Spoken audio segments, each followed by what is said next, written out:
Здравствуйте, мы из Орловской области приехали сюда на отдых. Нам здесь очень нравится. Красота природы, гостеприимство. И в целом все очень симпатично. Что, ребята, какие у вас впечатления? У нас хорошие.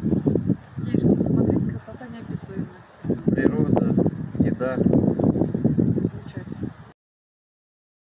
Добрый день, уважаемые друзья! Гид по Грозному сегодня находится в Итумкалийском районе, Аргунское ущелье.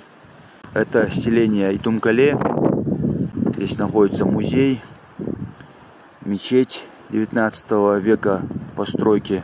И в этом музее представлено множество экспонатов очень интересных, которые иллюстрируют нам чеченскую историю, культуру, самобытность чеченского народа. Вот древняя чеченская башня,